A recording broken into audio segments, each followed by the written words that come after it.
أعوذ بالله السميع العليم من الشيطان الرجيم بسم الله الرحمن الرحيم إن الحمد لله نحمده ونستعينه ونشكره ونستغفره ونؤمن به ونتوكل عليه ونعوذ بالله من شرور أنفسنا وسيئات أعمالنا من يهده الله فلا مضل له ومن يضلل فلا هادي له وأشهد أن لا إله إلا الله وحده لا شريك له وأشهد أن محمدا عبد الله ورسوله يا أيها الذين آمنوا اتقوا الله حق تقاته ولا تموتن إلا وأنتم مسلمون يا أيها الناس اتقوا ربكم الذي خلقكم من نفس واحدة وخلق منها زوجها وبث منهما رجالا كثيرا ونساء واتقوا الله الذي تساءلون به والأرحام إن الله كان عليكم رقيبا يا أيها الذين آمنوا اتقوا الله وقولوا قولا سديدا يصلح لكم أعمالكم ويغفر لكم ذنوبكم ومن يطع الله ورسوله فقد فاز فوزا عظيما. We give thanks to Allah subhanahu wa ta'ala, the Lord of the great throne. We praise Him, we seek His help and His forgiveness. We seek His refuge from the evils of our souls and from our iniquities. I bear witness in absolute terms to the oneness of Allah in His lordship and sovereignty over everything that He has created, in His exclusive right to divinity and worship, as well as in the uniqueness of His beautiful names and sublime attributes. My brothers and sisters, I am indeed very elated to be in our midst today, and I want to first of all, after thanking Allah and seeking benediction of the Prophet, to also thank the organizers of this very important program. You know, it's quite unusual that you'll be discussing taxation in the masjid. So oftentimes when I come into the masjid, it's more or less like you want to discuss something that's deeply related to the matters of the deen. But here I'm going to be discussing taxation. I want to thank the Imam and all of the other Aima in this axis that have put this together. I have been given a very short time. I've tried to put some slides together, about 30 of them, but I've been given 30 minutes to speak, which is going to be a bit of a tall order. Okay. So, just like the moderator has mentioned, Nigeria in the last 1.5 years, so we've been going through a period of some strenuous exercise with respect to our fiscal policy. So the president, when he came on board, inaugurated a particular committee. The committee is led by Mr. Taiwo Uyedele, and one of the responsibility that the president gave to that committee is to do an overhaul of our tax system. It's a general overhaul of our tax system. For those who are conversant with taxation, you will know that during the last administration of the late President Muhammadu Buhari, on a yearly basis, it became a ritual at the point of passing the budget or signing the budget into law. There will be a finance act that will also be signed. The intent was to make some amendments to our fiscal policy, make certain amendments to some of our tax laws. But this time around, we are not just making amendments, we are doing a comprehensive overhaul of our tax system. So that is exactly what that committee was saddled with. So they sat for close to a year. They came up with a draft which was presented to the National Assembly, and that was deliberated upon, and eventually on the 26th of June of this year, the president signed the acts into law. So what I'm going to try to do today, so I'm going to speak about the general, or give a general background as to what is happening. I will also speak to key changes that pertains to business tax, especially for small companies. Then I will speak about the changes to individuals and enterprises. Okay. Sorry, just to No. avoid overlap, because I think Okay. Abu Soleh will be doing more of SMEs and businesses. If Okay. us can just focus on personal income, whether for basically for individuals, we can look at it from that angle. Okay. I'm sorry, we had to make that changes. I think later on that was what happened. Also, to mention, the audience is a bit mixed. So if once in a while Yorubas can be coming in, once in a while, so Okay. that we carry a view on everywhere. This is not Fair. So the moderator is making the task even harder for me. So he asked me that I have to mix my conversation and also to pull down on the scope of what I need to discuss about. That means you will. I will try my best. I will try, because the intention is not to make task consultant of those who are listening to me. So if that had been the intention, we could have been here for maybe 2 days or 3 days talking about this. Yeah. So I will try my best. I'm not so fluent in the Yoruba language, so I will try my best. Inshallah, may Allah Subhanahu wa Taala make it easy. So because of what has been said, so I'm going to focus on changes that particularly impact individuals. And also I will talk a bit about some of the changes on tax administration and what exactly we need to do going forward. So the question will be, what exactly triggered the need for us to do a comprehensive overhaul of a tax system? So we've been bedeviled with the problem of a low tax to GDP ratio, which currently in Nigeria is about 10%. Average, even in sub-Saharan Africa, is around 18%. So OECD member states, there should be in the region of 25-30%. So Nigeria actually generates very low when it comes to tax income, tax revenue. So it's one of the key drivers. We have always had this talk about multiplicity of taxes. We have even non-state actors collecting some levies or the other. You go on the road, you see all of these guys running after you. You have to pay. You have a shop somewhere. Someone is coming, radio tax, television tax, mass tax. You don't even know.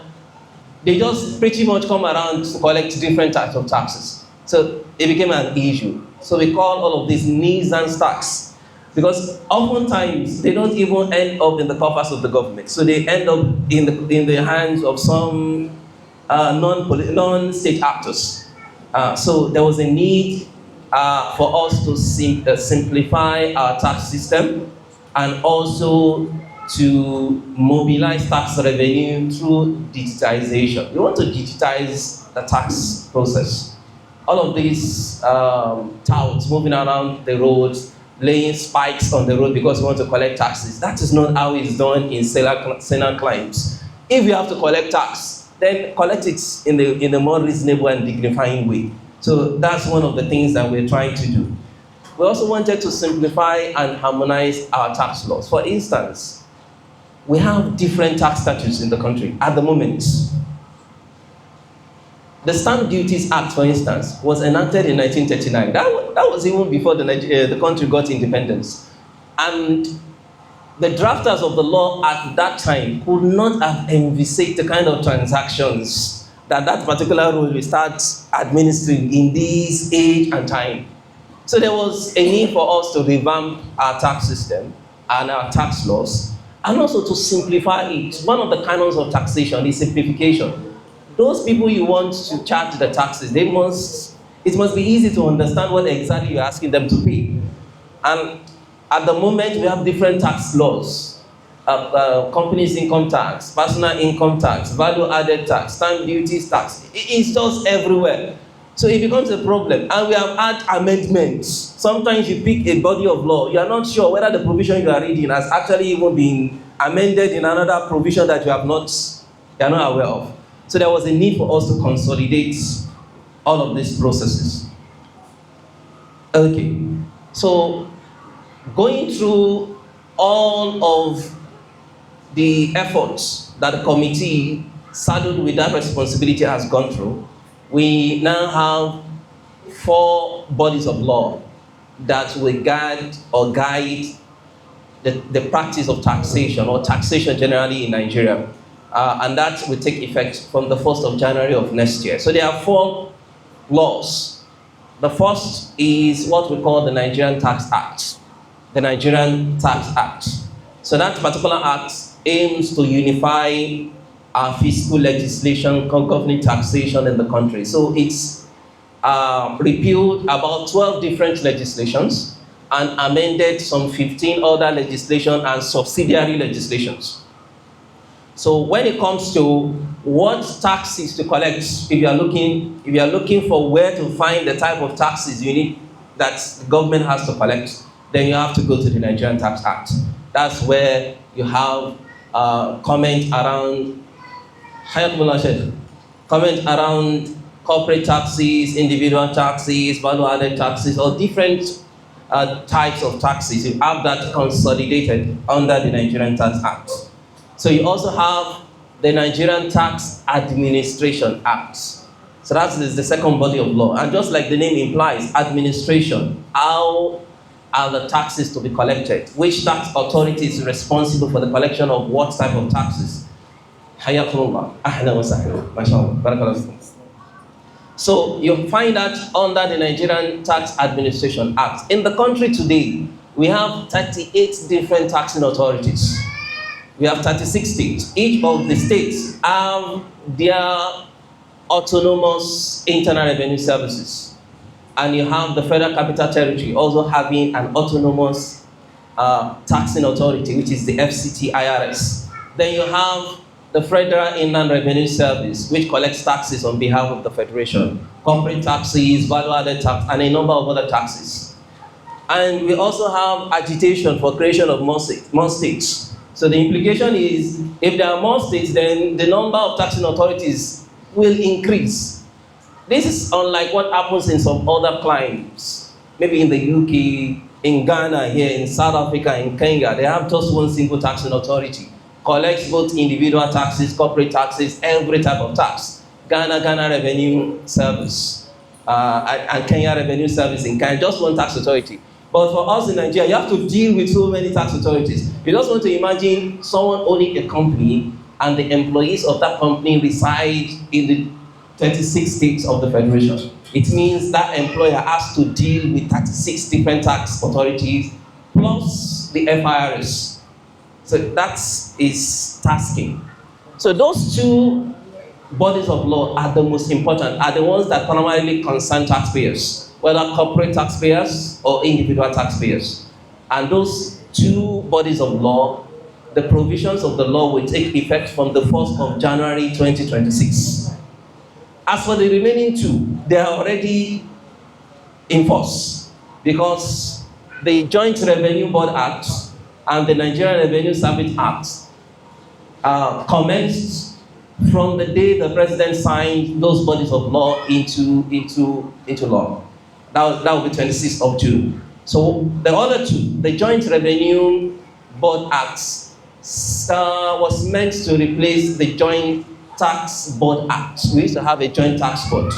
The Joint Tax Board is more like a platform, an avenue for all the different tax authorities to collaborate, to engage if there are disputes among different taxing authorities. That is the platform. It's more like a melting pot for all of the different taxing authorities. So under that, you have the Tax Appeal Tribunal, which is more like a court specifically established to take care of tax matters. We have a new introduction under the Joint Revenue Board Act, and that is the Tax Ombuds. So that is something new to our tax law. It's never been in place. And the responsibility of the Tax Ombuds is just to facilitate tax dispute resolution between taxpayers and tax authorities whenever there are issues. So it's more like an independent body that the two parties, the taxpayer and the tax authority, can leverage in order to resolve matters out of court. You don't want to go to TAT or go to High Court. It might end up in the Supreme Court, as the case may be. Then we have the Nigerian Revenue Service Act, which repeals the Federal Inland Revenue Service Establishment Act of 2007. So we all know FRS. So FRS is no longer FRS. It's now NRS, Nigerian Revenue Service. And the responsibility of the NRS has been expanded because that agency will not just be collecting taxes, will be collecting other revenues on behalf of the Federation, like NIMASA levy, even customs, because customs, they are not expected to be collecting revenue. They are revenue generating, but the responsibility of customs is not to be collecting revenue. So those are the kind of changes we're trying to have under the fiscal framework that is changing. Okay. So moving on, I will jump the next slide because I understand my sheikh will be the one to speak to that. So I'm moving on to the changes that pertains to individuals. And when we talk about individuals, it extends to sole proprietorship, enterprises, because there's nothing differentiating an enterprise from the owner of the enterprise. So the process of taxation is actually the same. So I'm going to speak to the taxation of individuals in the country. What are those key changes? So the very first change is the basis of taxation itself. So if you read through the provisions of the Personal Income Tax Act, which is the one that is now being repealed, you cannot specifically find a place where it states clearly the basis of taxation. You can only infer. You make inferences that it seems that this is the basis. But now it's now clearly stated. You are liable to paying taxes in Nigeria because you are tax resident. You are resident in Nigeria. That is what mandates you or places upon you the obligation to pay taxes. When you are tax resident, then you pay taxes if you have income that is chargeable to tax. Okay. And the triggers for residency have also been clearly spelled out. So when you say someone is resident for tax purpose in Nigeria, what does it mean? So we have some triggers. The first of it is that the individual is domiciled in Nigeria. You are living here. So that is one of the triggers for residency. The other is you have a permanent place available for your domestic use. You have a permanent place available for your domestic use. It's not that maybe you are staying temporarily in a hotel in the country. You have a place for your domestic use. It confers residency on such an individual. You have a place of habitual abode in Nigeria. Maybe you have a property that you stay in sometimes and you go. That also is a trigger for residency. One other very important trigger is if you have substantial economic or immediate family ties to Nigeria. So someone is born here, is a Nigerian, his parents are Nigerian. It can confer residency upon you, even whilst you are not living in the country. So those are some of the triggers. And one other important trigger, if you stay in the country for more than 183 days within a 12 calendar period. It can be within the same year or it spans over 2 years. So if you stay in the country for more than 183 days within a 12 calendar month, then you are considered to be tax resident. And the implication is that if you have chargeable income, that income will be liable to tax in Nigeria. And you are not only liable to tax on your income sourced from Nigeria, if you are tax resident, you are liable to tax on your worldwide income. So the implication is if you have investment outside of the country, you also have to report that to the relevant tax authority. And the relevant tax authority in this case is the tax authority that administers or has jurisdiction over the state where you are resident, where you are residing. So if you are residing in Lagos, then the Lagos State Internal Revenue Service is responsible for administering the taxes of individuals, of partnerships, of unincorporated trusts, and so on and so forth. So let me now step back a bit.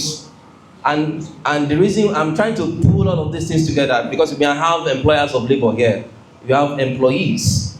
So with respect to employment income, there are two triggers. The first trigger for taxation is what we've mentioned the other time. If the individual is resident in Nigeria, the status of that individual is very important. Unlike what we have under Peter, the Personal Income Tax Act, it is really not the status of the individual, it is rather the status of the employer. What Peter says is the income you gain from an employment is liable to tax in Nigeria if you have a Nigerian employer, meaning you have a Nigerian employment, or if the duties of your employment is performed partly or wholly in Nigeria, except you meet some 3 conditions which you have to meet jointly. That is no longer applicable going forward. But what we're saying now is we are interested in the status of that individual, and it has implication. The implication is we are not concerned whether you hold a Nigerian employment. Don't let me say we are not concerned. The tax law is not concerned, so that you don't think I'm the drafters of the law. The tax law is not concerned about whether you hold a Nigerian employment or a foreign employment. If you are resident in Nigeria, that employment is liable to tax here.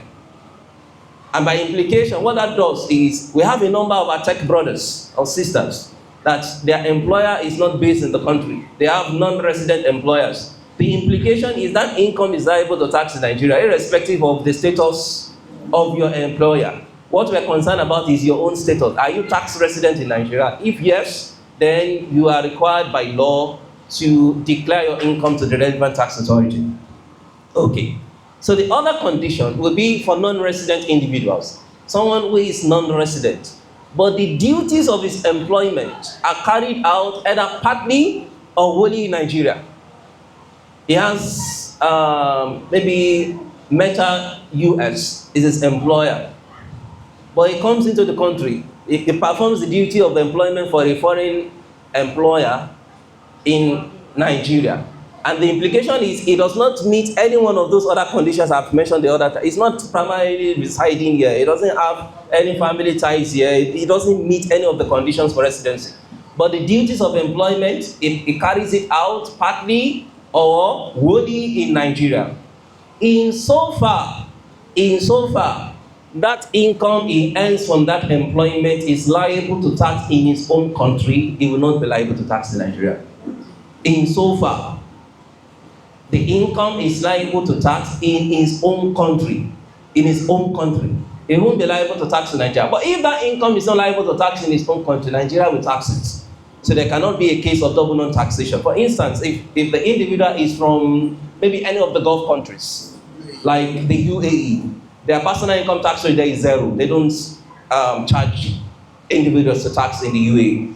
So in case that person performs the duties of employment in Nigeria, the fact that that income is not liable to tax in his own country means that the Nigerian authorities, the relevant tax authority in Nigeria, will administer taxes on such an individual.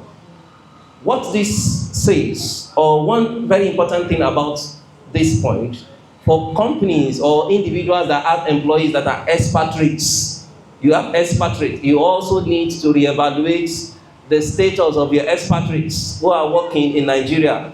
Once they trigger residency in Nigeria, they are not only liable to tax on their employment income, they are liable to tax on their worldwide income. So that's the implication. So that's what this does. If you have expatriates now, they need to start reevaluating their portfolio. Because what used to be is that you only subject their employment income to tax. The implication of this is if he has investment outside of the country, he has to report it for tax purpose in Nigeria. Okay, moving on. So I want to talk about what are the taxable income for individuals. What income are taxable? So generally, from employment, all of the PECO side of employment are generally taxable. You have a profit or gains from a business or trade, is taxable. You have royalties, fees, rent, all of those are taxable. Dividend income are taxable. We have some exemptions, but generally they are taxable. You have fees, or you have allowances or remuneration. All of these are taxable. We have some need introduction to our bodies of law with respect to income that are taxable. One of such is prizes, winnings, grants, honoraria. All of those ones now are taxable income in Nigeria. Under Peter, it wasn't clearly spelled out. So much so that taxpayers felt it was a gray area. So they used to have arguments or more like issues with tax authority. For instance, maybe someone wins a reality TV show and is being paid some things. Some people will say it's a windfall because you cannot clearly see where it is stated under the personal income tax that that particular income is liable to tax. But I know LRS, most especially, will run after that person and tag him that he needs to report the income for tax. So it is now clear. If you go to a speaking engagement and you are being paid honorarium, you have to report that for tax purpose. Gains and profit from dealings in digital assets. For those who trade in digital currency, cryptocurrency. So gains you make from that also now is clearly spelled out to be liable to income tax. So you need to report that to the relevant tax authority. There are a number of other classes of income I won't delve into, but I just want to highlight income that are exempt income. It is not all income that is liable to tax. We have some incomes that are exempt. One of such is you have investment in federal government bonds. Now state government bonds have been included. And what is of most concern to us as Muslims is, for instance, sukuk. You have investment in sukuk and you have returns from it, it is exempt from tax. We don't deal in federal government loans that yield interest. For those that do that, interest income from such investment is exempt. But what aligns with our understanding of the religion, if you invest in federal government sukuk, a number of the state governments too have sukuk. So if you have investment and returns from that investment, it is exempt from tax. It's not taxable. Okay. For those who have retirement savings account, you have retired and you are getting returns from your retirement savings account, it is exempt from tax. It has always been exempt.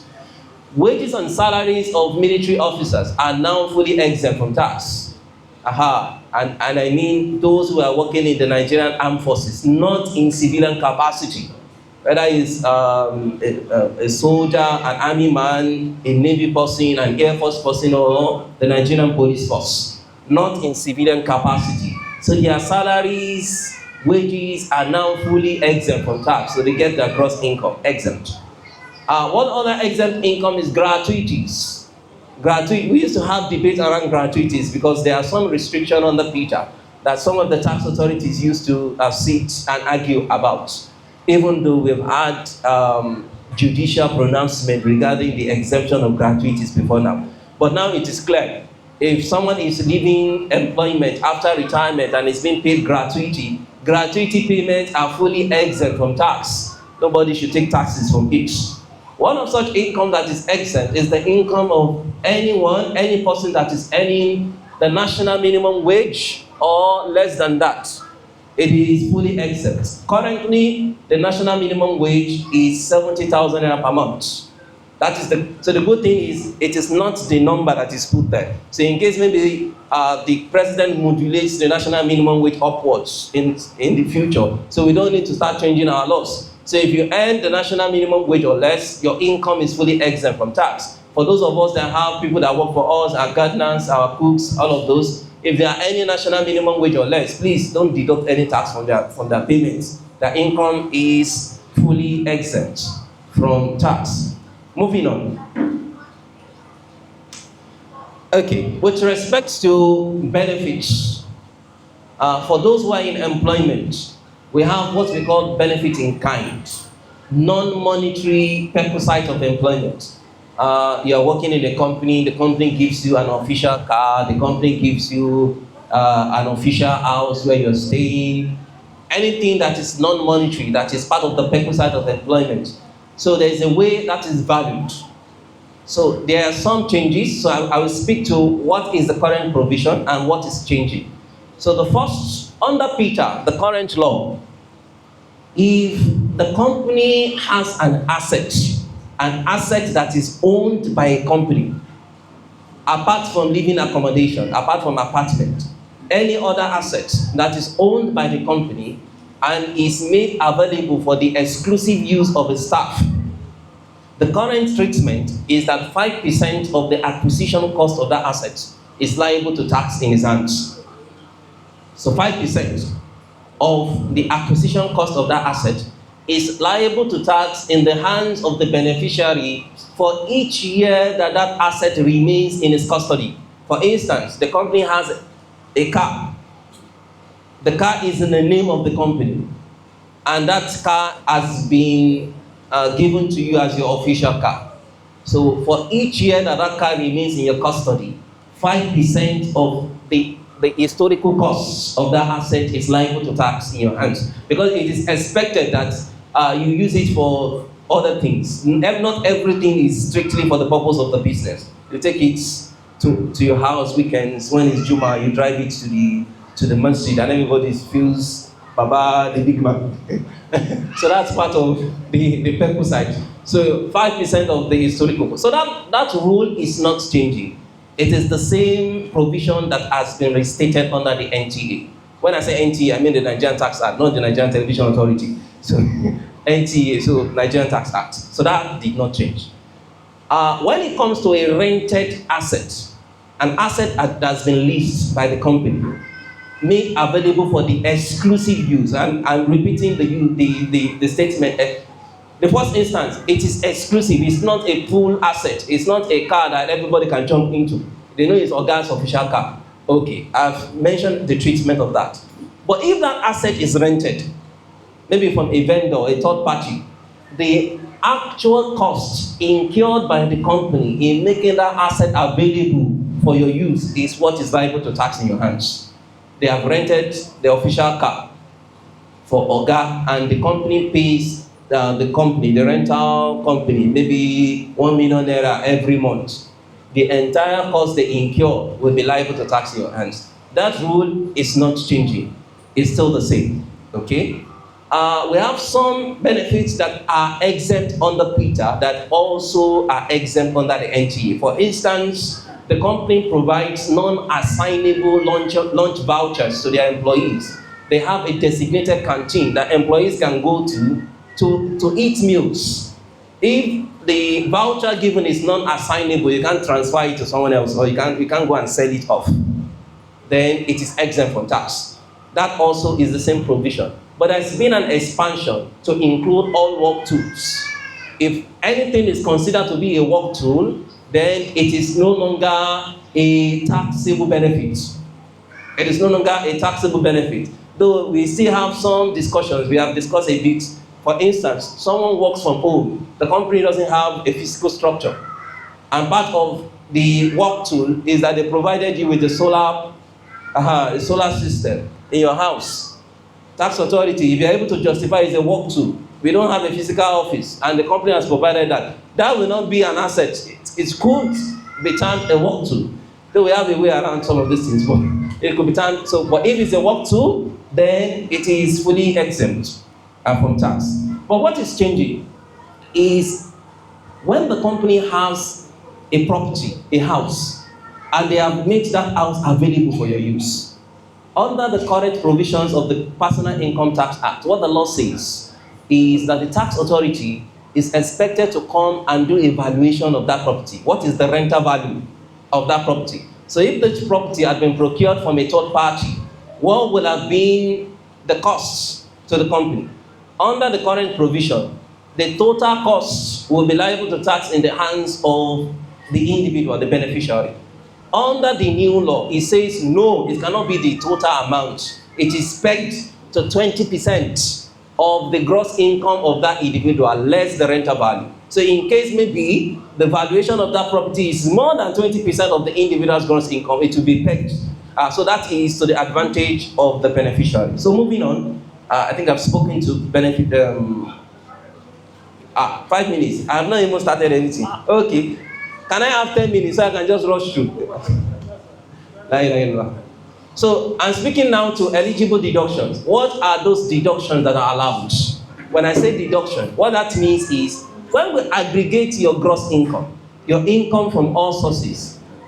Wa alaikum assalam wa rahmatullahi wa barakatuh. So when we talk about eligible deductions, so this is if you have aggregated all of your income, there are certain deductions or expenses that you might have incurred that we use to reduce your chargeable income, the income that is access to tax. Sorry. So we reduce it by that amount. So those are the things I'm going to speak to. So the very first is contribution to the National Health Insurance Scheme. For those who are employees of companies, or those who have employees, most often private companies procure the services of health management organizations, HMOs, for their staff. Maybe they give them health insurance or whatever it is. Okay. But most times they put them on a plan. And perhaps you feel that maybe the plan is just too elementary. You want to upgrade to a higher plan. They put you on bronze, you want to go to platinum.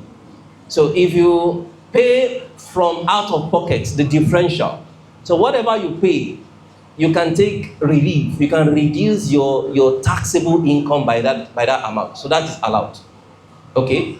If you contribute to the National Housing Fund, Alhamdulillah, I understand that there is a window now that the Federal Mortgage Bank has put in place for that is compliant with Islamic Sharia. Not fully implemented yet. They are working on it. Alhamdulillah, I had the news not too long ago and I was happy because it has always been a problem because there are interest elements to all of these things. But for individuals that contribute, because it used to be mandatory. It used to be mandatory that you have to contribute to the National Housing Fund if you're an employee. Under the old act that was amended by the Business Facilitation Act, if you earn 3,000 naira per annum, you're expected to contribute. That law had been in place since 1992, so the 3,000 you can relate with it.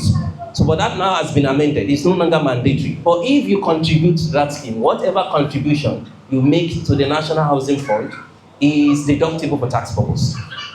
The same also applies to contribution to the contributing pension scheme.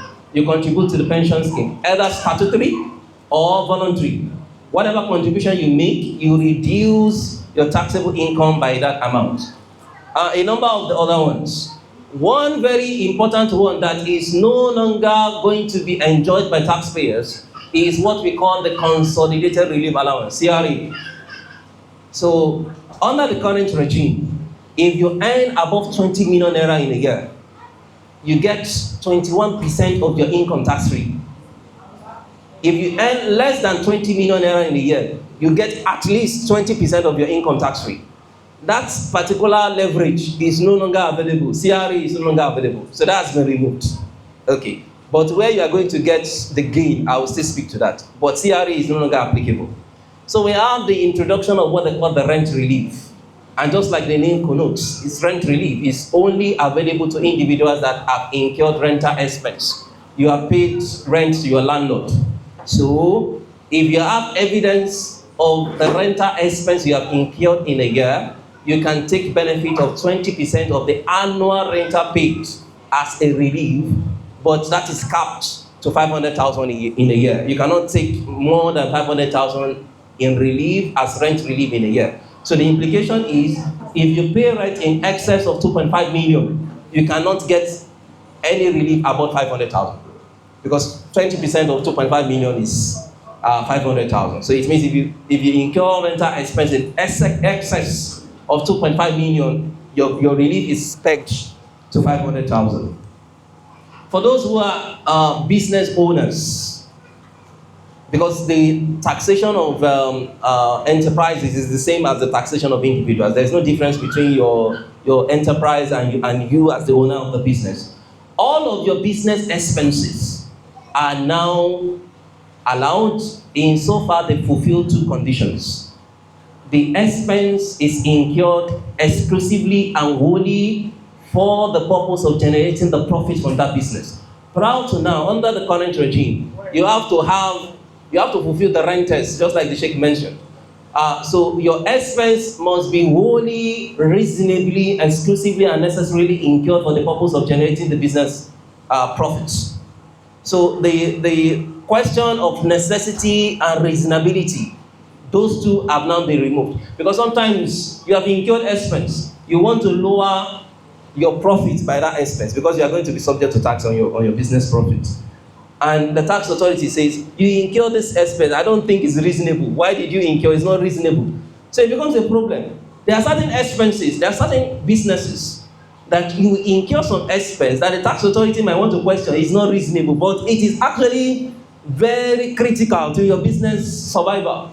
So that question of necessity and reasonability has been removed. So you only need to demonstrate that the expense you have incurred has been incurred wholly and exclusively for the purpose of generating the profits of that business.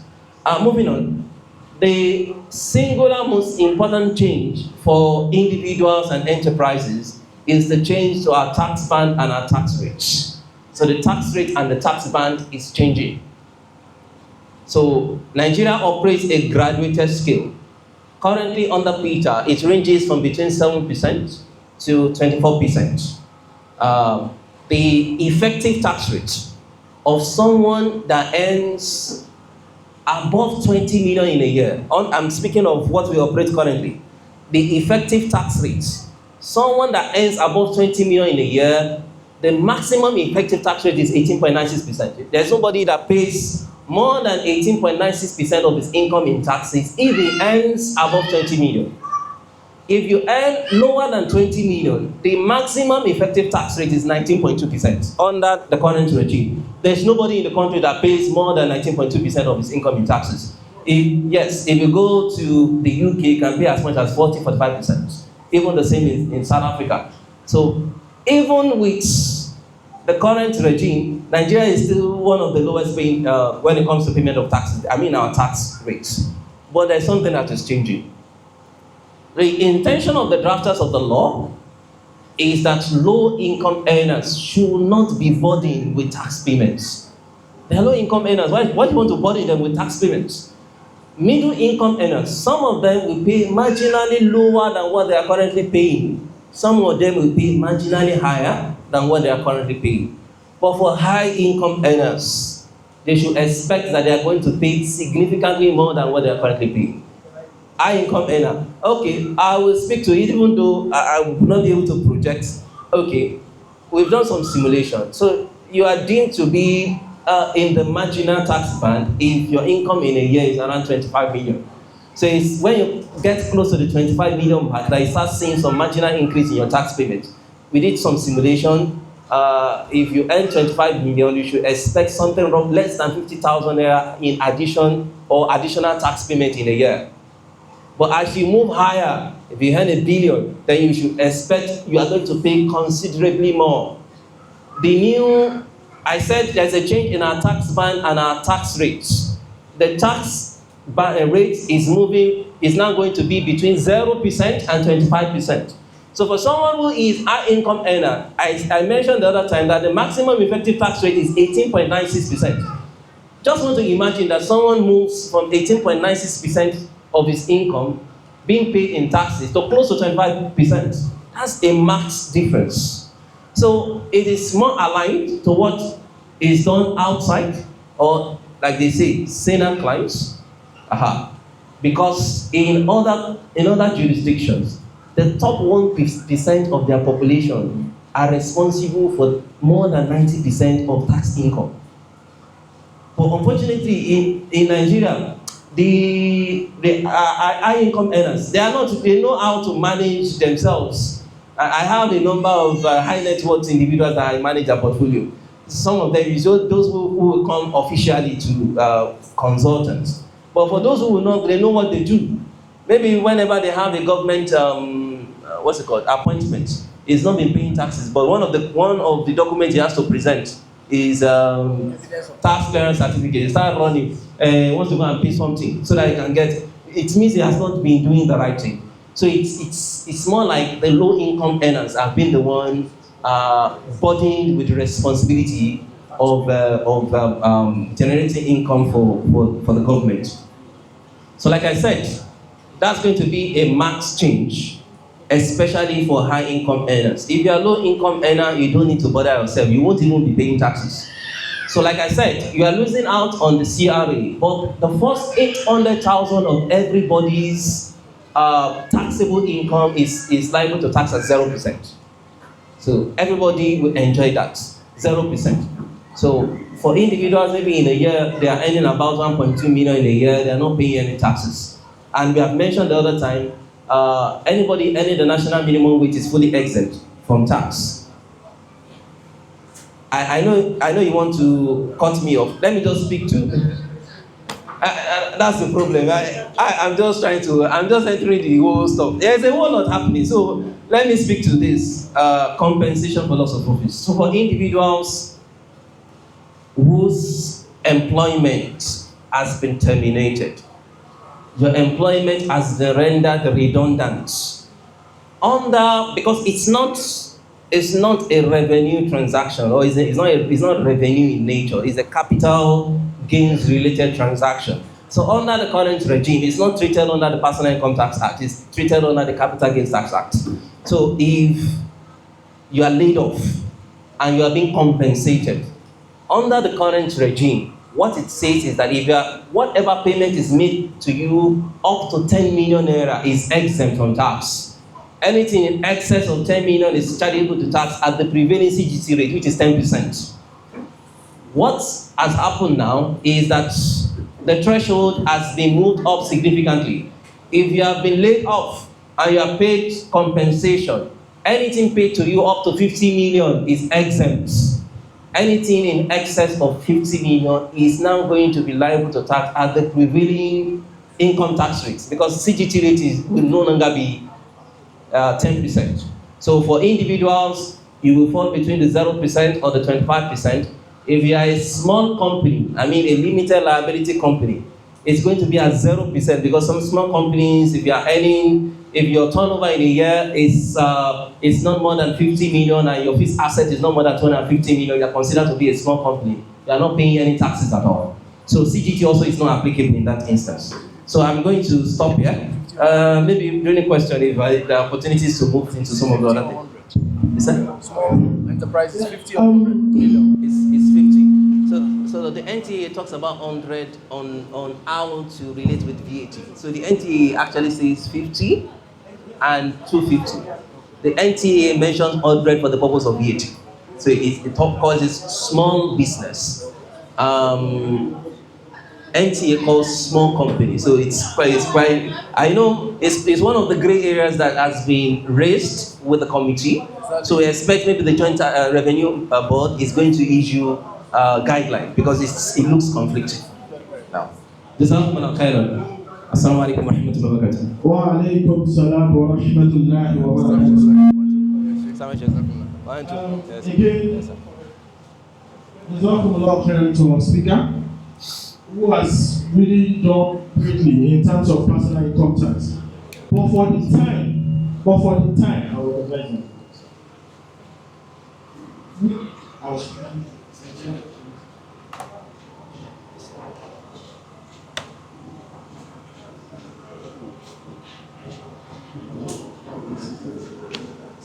Okay,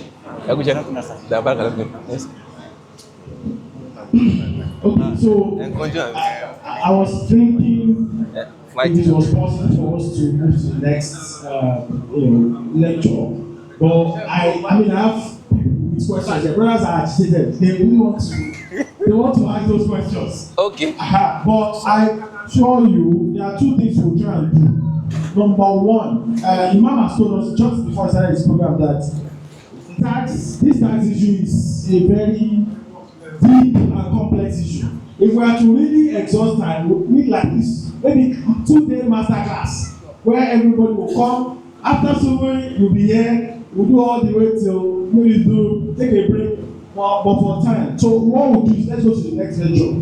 What I will just do, two things. Number one, during question and answer, we'll allow enough time, at least 30 minutes or more, for questions and answer, so that we can, if there are any things that are even asked there that relates to your question, we can expatiate on it. That's what I will do. First, indulge us. Second one is, I will try to see if we can get the presentation slides. I will try, so that if we can share, we can get our emails, we can share with us. If you have your questions, you can still share with us, and we relate to them, they can still share with us. So those two avenues, in addition to the time we're going to give for questions and answers, will allow us to actually, get a lot of benefits. Then, have a question that we'll have to address them. Two things I want you to do for us here, please. Okay. I want you, during the question and answer, to help us with you said you simulated the scenarios. Two scenarios. One of a salaried person that is earning maybe gross annually 20 million. Of someone that is doing his own business, like SME, who is not in formal employment. Also, that scenario, I want you to give us example in these two regards and actually walk us through the calculation. Let's see what the person was paying before and what he will be paying now. So I'm urging our facilitators to help us with these two, in addition to the questions we get during that phase. So right about now, I'll go to the next lecture, but I would like to just recognize that during the lecture, we have our Imam Sheikh Taufik Olaniwaju of the Oxygen Box. We really thank you for joining us. We have our Imam also, our Imam Shehu for this particular masjid. That's Abdurrahman Shehu of Titi Lokman Nasir Islamic Center. And then we had Imam Manir Ahmad, who just stepped out, also of Al-Wijad Mosque. So we'll go right now to the next speaker, and that's the person of our Sheikh Abdurrahim Momo Abu Saleh. I will take his citation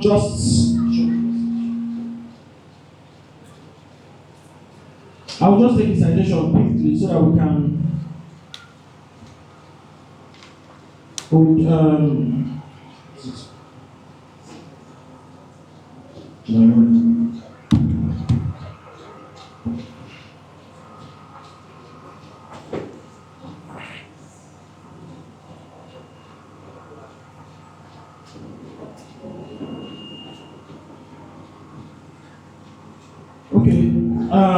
Bismillah.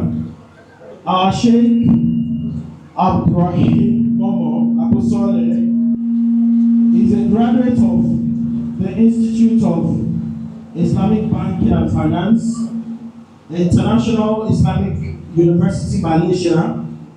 Is a current PhD student at the INSCIF University and I think INSAFE Chancellor Scholarship Awardee. He is also a CSAA Fellow of the Accounting and Auditing Organization for the Islamic Financial Institution. He has so much interest in languages, Islamic social finance, and dawah. He's currently the head of Sharia compliance of Sun Trust Bank, NIB. It's under the NCA that he defined it as 100 million, so it's comfortable. Fields such as teaching Arabic, English, and Islamic studies, Arabic to English, and Arabic English to Arabic translation. He has ability to speak Arabic, that's his mother tongue, and then the English. Indeed, our speaker is a polyglot. Let's just leave it like that. I also see something about book publishing and writing, consulting, ethical property management, development and investment. He also promotes Islamic social finance, work practice advocacy, work advisory services, and work development and management services. He's into promoting social welfare and economic empowerment. Indeed, we are blessed to have our brother here, Sheikh Abdurrahim Momo Abu Saleh, who will be taking us on navigating business taxation in 2026, key business changes for peace and cooperation under the new tax reform act. Please, Sheikh. إن الحمد لله نحمده ونستعينه ونعوذ بالله تعالى من شرور أنفسنا ومن سيئات أعمالنا.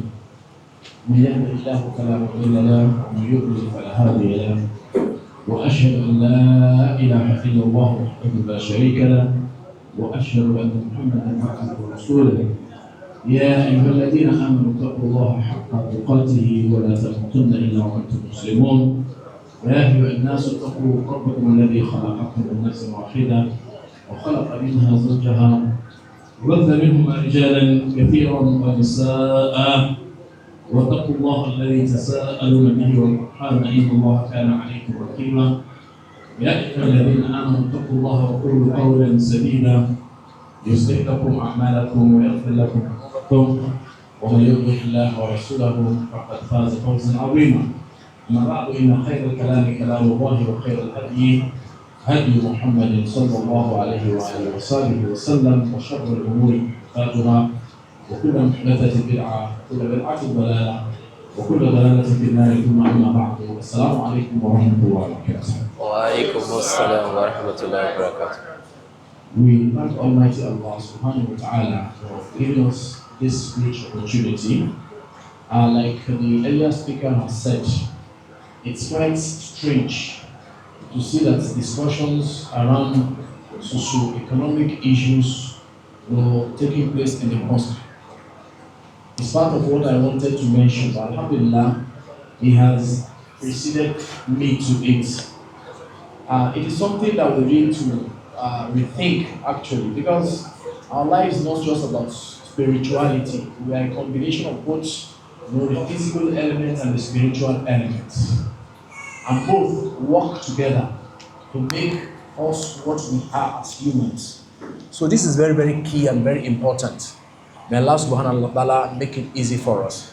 So while we discuss issues of Tawheed, Fiqh, and the rest of them, we should also count as equally important discussing issues bordering around how we live, how we sustain, because there are certain basic necessities in our lives that we need to take care of. We need to feed, we need housing, we need clothing. These are necessities, which of course has been taken care of by what is known as Maqasid Sharia. We have it, and shying away from this has been giving us problem all these years. So I really appreciate the organizers of this program, and I want to encourage them to take seriously issues bordering on the basic necessities of life, much as we need those of the spiritual elements. May Allah subhanahu wa ta'ala assist us and make it easy for us. Secondly, I so much appreciate Imam Christopher for the extensive discussions he has had on each side of the topic of discussion. But because of the brevity of time, I'll just go through what I have, because I want to lay emphasis on certain things that has to do with seizing the opportunity of these task incentives that we have, especially for SMEs, for us to begin to see Muslim entrepreneurs. Because the simple implication of the incentive, if you are not up to, your turnover is not up to like 50 million naira or 100 million naira, you are a startup, you have been given more wings to fly, more opportunities to grow. So what I want to encourage is that Muslim SMEs should begin to spring up. Because whenever there are policies like this, and we see them as opportunities, to grab, it is high time for us to grab them, because we are choked up with a lot of rules that cannot make us move as Muslims. For instance, when it talks of raising funds, Muslims find it very, very difficult to raise capital in environments like this. Even with the so-called, proliferation of Islamic banks. So if you have opportunities like this, it is high time we see them. Please let me kindly log in. Okay. Let me concentrate on that. Okay.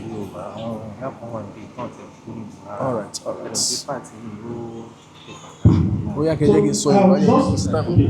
So please, Ejoma bi leje so Yoruba. Eyo da mi ejo. Because ati ma lo ma bo yen ma fún mi wàhálà. So fẹ́ sáré summarize nǹkan tí Imam fún wa lẹ́ẹ̀kan yẹn ẹ ṣe ń wo ní ẹ̀ ní Yorùbá bọ̀ ní mídò pé kódà ẹjọ́ ẹ bá wà bẹ̀rẹ̀ ẹ bá wà mú mọ́ra wọn ẹjọ́. Naam, alhamdulillah, adúpẹ́ fọ́lọ́run.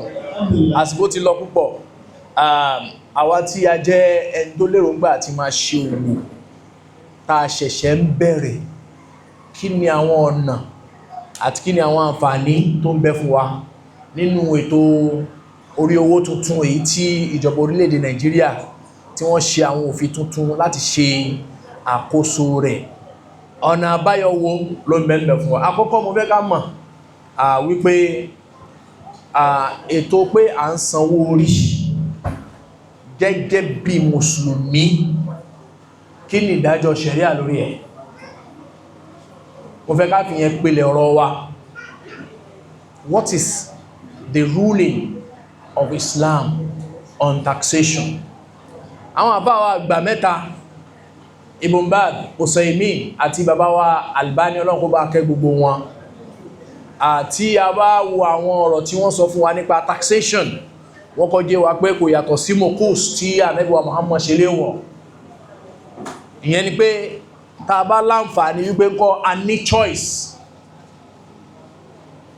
àwọn yẹn sọ fún wa pé ńkọ́ káwulẹ̀ gbé sẹ́gbẹ́ kan, torí pé kò jọ bí ìgbà tó yẹ pé ńkọ́ ẹ̀tàn láti mọ tàwọn èèyàn gbowó. Tá bá dẹ̀ wo ohun tí àwùjọ wa ń sọ nísìn, kó tó di pé àwọn òfin yìí dé, kó tó di pé ó bẹ̀rẹ̀ sí ní implement ẹ̀ lọ́dún tó ń bọ̀, ẹ jẹ́ ká jọ àwọn tí à ń san ní tax, kí ni a lè rí tó jẹ́ benefit tá à ń rí mẹ́. Láwọn ibi tó ti gbé kíní serious dáadáa tó yẹ pé ó le ju bí a ṣe mú Nàìjíríà lọ, tẹ́ bá ti wọnú bẹ̀ tẹ́ gbẹ́sẹ̀ lébẹ̀, atẹ́gùn pé ńkọ́ àwọn èèyàn ń tọ́ tax yóò sì mọ́ fẹ́ sí yín. Am I correct? Because social amenities that are needed, kódà ó fi kan ètò ẹ̀kọ́ àtàwọn basic things of life, healthcare, education, social services, gbogbo ẹ̀ ló wà. Ṣùgbọ́n lọ́dọ̀ tí wọ́n ń bí èyí tí wọ́n ń gbà àrójútu ẹ̀, mo rò pé tá bá fẹ́ wo táwọn àfáà yẹn sọ, a rí pé ńkọ́ ó fẹ́ ṣe déédéé, ó dẹ̀ bá àwùjọ Nàìjíríà mu, wípé ńkọ́ kò jọ bí pé wọ́n ń tàn wọ́n gba àwọn owó wa. Ṣùgbọ́n Islam yìí kan náà tó gbé àwọn òfin kalẹ̀ wípé nǹkan báyìí dá, nǹkan báyìí ò dá, tá bá wà láwùjọ ibi tá bá ti láwọn olórí tó já sí pé wọ́n jẹ wá nípa àwọn nǹkan kankan pa gbọ́dọ̀ ṣe, tó yẹ pé tá bá ṣe yóò mọ kó ìdààmú bá wa, Islam kan náà padà rọ̀ fún wa pé ńkọ́ ó ti di dandan fún wa láti tẹ̀lé àwọn òfin yẹn. And by implication, anybody coming out to say that yín mùsùlùmí gbọ́dọ̀ mọ́ san táàkì, kí ló fà á, fatuwa ṣéèkì gbá, fatuwa ṣéèkì àwo, ẹ̀dá fìtínà kalẹ̀, yóò sì mọ jẹ́ bí rebellion against the authorities tí Islam gangan fọwọ́ kékeré mú. So for that reason, let us all agree that okay, we are in a system where taxation is imposed on us. Whether we see the benefits of the taxes we are paying or not, it doesn't really matter anymore. It's an injunction from Almighty Allah subhanahu wa ta'ala that ati'u Allah wa ati'u Rasula wa ulil amri minkum. So that point should be clearly noted. Ìyẹn àkọ́kọ́. Ẹlẹ́ẹ̀kejì, àwọn taxes wọ̀nyí, subhanallah, kí ni ẹ̀jẹ̀ bá mú dání? No, má ti ẹ̀. Stand wà kí ni ẹ̀jẹ̀ kí wọ́n wá. We lose concentration. Ó máa ń self-lock, wọ́n dẹ̀ ṣe official in ṣe official laptop. Now, nísìnyí báyìí tó ti wá rí bẹ́ẹ̀ àti mọ̀ pé ń kọ́ tax tuntun yìí á san. Ẹni tí mo fẹ́ ká mọ̀ náà ni pé ń kọ́ Islam wà láò rẹ̀, bó tilẹ̀ já sí wípé ń kọ́ abára wa níbi tí wọ́n ti impose ẹ̀ lórí wa, kó má di wípé a máa wá rebel against àwọn authorities, ká gbà wípé ń kọ́ ó ti di dandan ká san gẹ́gẹ́ bí tí wọ́n làbọ̀ wá lọ́rùn. Èyí tán bá fún wa lẹ́tọ̀ọ́ wa lórí ẹ̀ fine, tí wọ́n bá sì fún wa lẹ́tọ̀ọ́ lọ lórí ẹ̀ fabiha wa ni'mat.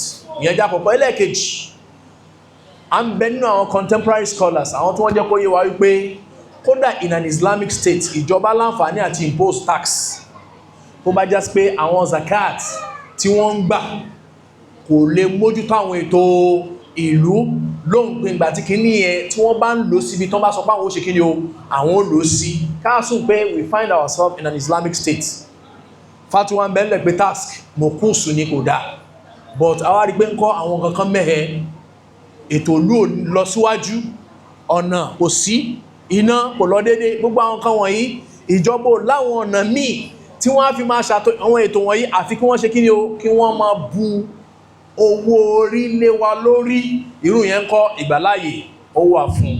So ìyẹn jẹ́ point ẹlẹ́ẹ̀kejì. Ẹlẹ́ẹ̀kẹta, àwọn nǹkan tí mo fẹ́ mẹ́nubà nípa àwọn òfin yìí, àwọn ìmáàmù wa wọ́n ti sọ lórí ẹ̀. Islam náà ní ọ̀nà ìmọ̀ gba mú tax. Islam has a way of taxation. òun náà ni èyí tó jẹ́ ọ̀ràn yẹn tá a mọ̀ sí zakat tí gbogbo wa tí a mọ̀ eléyìí ó pọn dandan mú kálukú wa nígbà táwọn májẹ̀mú méjì tó bá ti pé lórí ẹ̀. Àkọ́kọ́ ń bẹ̀ òun náà ni pé nǹkan tí owó tá a bá ti ní tó bá ti wọ nisab, and nisab is the minimum amount of wealth upon which zakat is due. Tá a bá ti ní ẹlẹ́ẹ̀kejì ń bẹ̀ òun náà ni pé an yahula alayhi al-hawl, kówó tá a ní tó wọ zaka yálà ní nisab gold ni o àbí ní 80 grams of gold àbí 595 grams of silver tó bá fi lè ṣe déédéé ní equivalence currency, the prevailing rate of that currency nígbà yẹn tó wá di wípé ọdún kan lọ lórí ẹ̀ a máa san zaka lórí ẹ̀. Ìyẹn jẹ́ bí ó ṣe jẹ́. Bákan náà ní ìtẹ̀síwájú, kí ni túmọ̀ SME? A ní láti gbọ́yé àbí MSME. Tán bá ní MSME ìyẹn ni pé micro, small and medium enterprises. Ìyẹn ni àwọn bí company tá a ṣẹ̀ṣẹ̀ dálẹ̀ tó yẹ pé a fẹ́ máa ṣe òwò ní àṣejèrè. Ibi tá ti bẹ̀rẹ̀ yìí argument wà for now. Kémi tó débí ìgbàgbọ́ tèmi ni pé 100 million ní threshold tí wọ́n fi ń consider pé a company is a small company. But imam tó jẹ́ subject expert ń jẹ́ kó yá pé àwọn náà ṣe fanfa ní orí ẹ̀, ẹjọ́ ẹ bá yanjú ẹ̀. When it is resolved, let us know. Because in tẹ́yìn bá sọ làwọn ń kà láwọn múlò. I'm not a subject expert of tax. But because of the fact that I work in an organization tó yẹ pé they deal with all of these issues, I took keen interest in it, and certain things wà tó yẹ pé Ọlọ́run ní kó yé èèyàn náà lórí ẹ̀. So for that reason, láàrin 50 million to 100 million naira tán bá yanjú gbogbo ẹ̀ tán, if you have the company, a start-up tó jẹ́ pé ń kọ́ fún ọdún kan for now, gbogbo owó tí wà máa ná àgbogbo turnover yẹn pé owó tó ń wọlé àtèyí tí ó jèrè àtèyí tó jẹ́ ojú owó gbogbo ẹ̀ ń lọ bí within 50 to 100 million naira. Ìjọba Nàìjíríà gẹ́gẹ́ bí òfin tuntun tí wọ́n gbé wá tó jẹ́ àwọn òfin owó orí, wọ́n jẹ́ kó yé wa pé ń kọ́ wọ́n fẹ́ fún wa ní ìyẹ́ta láǹfààní àti máa ṣe kíni o láti máa dìde. Ẹ̀dẹ̀ rí pé kíní yẹn wallahi ó bá làákà ìmú. Èmi as a person, I really commended that initiative, and those who brought that idea wọ́n gbìyànjú. I think it used to be 25 million naira, and that even 25 million most people don't even know, because some tax authorities will come wọ́n máa harass wọn and they don't know that they are tax exempt. So, and that is why the issue of knowledge. Ẹ má bínú o, wọ́n gbàgbé, I get carried away. A lè lo anger pẹ̀lú microphone. Ẹ má jàre. So most often SMEs don't know that they have this opportunity, they have these incentives. But now, alhamdulillah, it is high time we took much interest on issues like this, so that at least with the current economic situation that we are facing, we know that yes, we have opportunities that we can seize as SMEs. Then when we talk of corporations, anything beyond 100 million naira as turnover and 250 million naira as our fixed assets per annum at the big company. And as at this time, ìjọba máa focus lórí wa gbọ́dọ̀ ẹ̀yin náà àti fún yín nígbà láàyè tó ẹ̀yin náà ẹ ti ṣe kíni o ẹ ti wu ìyẹ́ báyìí ẹ sì lè fò àwa náà mọ̀ gba nǹkan ní ọwọ́ yín ní ṣókí. Ní báyìí kí ni àwọn àǹfààní tó ń bẹ fún wa nígbà tá a bá jẹ́ startup? Àkọ́kọ́ nú ẹ̀ òun náà ni wípé exemption yìí tí a ti rí tí wọ́n fún wa yìí àǹfààní ńláńlá ni fún wa láti jásí pé ń kọ́ from 25 million naira to like 50 or 100 million naira.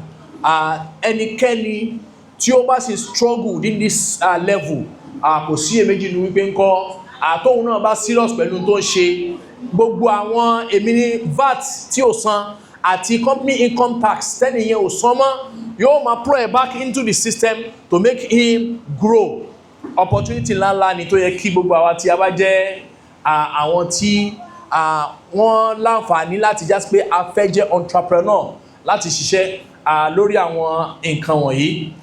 Èyí tí màá tún mú ẹnubà a rí pé ńkọ́ ọ̀pọ̀lọpọ̀ gbà nígbà tí a bá wà ní company yìí náà tá à ń ṣe kìíní èyí tí wọ́n pè ní VAT value added tax wọn ní mọ̀ dá wa láàmú especially lórí àwọn commodities kan tó jẹ́ essential commodities ara ẹ̀ ní oúnjẹ wọ́n pè kan ní zero rated wọ́n sì kàn pé káwọn kan ní exempt àwọn èyí tó wà zero rated kò wúlẹ̀ sí tax zero ni wọ́n ní tax ẹ̀ but àwọn input tẹ́yìn tẹ́ bá ra nǹkan tẹ́ rajà tẹ́ fi produce àwọn nǹkan wọ̀nyẹn tẹ́ bá fi lè di wípé ń kọ́ ẹ̀san tax lórí ẹ̀ àǹfààní ń bẹ láti lọ claim ẹ̀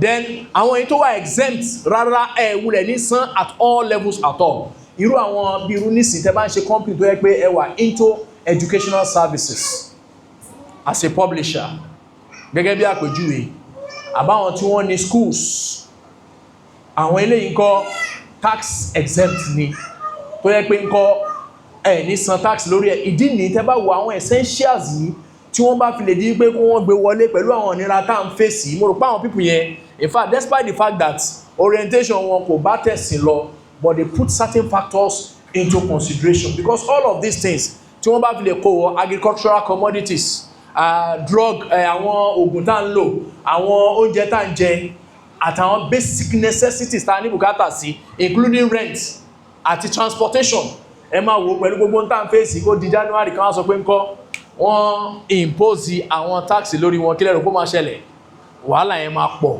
mo rò pé àwọn náà wọ́n ń fìlì pọ̀ sí àwọn èèyàn and for this reason wọ́n make sure pé gbogbo àwọn kìíní yìí wọ́n tójú bọ ibẹ̀ bí ti wulẹ̀ kó mọ ṣùgbọ́n simple implication àwọn kan wọ̀nyí ni pé ńkọ́ àwọn ibi tí wọ́n bá ti ní opportunity láti mọ̀ pé ńkọ́ a gbọ́dọ̀ gba task mi báyìí gbogbo àwọn tó máa ń sá fún task káàkiri ẹ mọ̀ retí wọn wọ́n á le ju bó ṣe wà tẹ́lẹ̀ lọ that's the implication so nítorí ẹ jẹ́ ká ṣe àwọn gbìyànjú láwọn area wọ̀nyí láti ṣe láti seize opportunity yẹn now nítorí time tó ti lọ ẹjọ́ nítorí ọlọ́m èmi fẹ́ lé emphasis on one thing òun ni Islamic social entrepreneurship àsìkò tó máa grow láwa yìí or general entrepreneurship mo ń sọ nípa Islamic social entrepreneurship all because of pé ńkọ́ àwa mùsùlùmí a ní bùkátà sí àwọn nǹkan wọ̀nyí púpọ̀ púpọ̀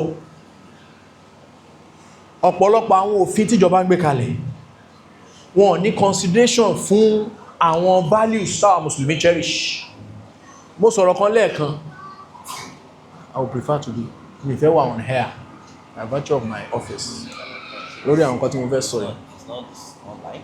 Yes, I don't want to be online. Yes. ẹjọ́ tẹ́ bá wà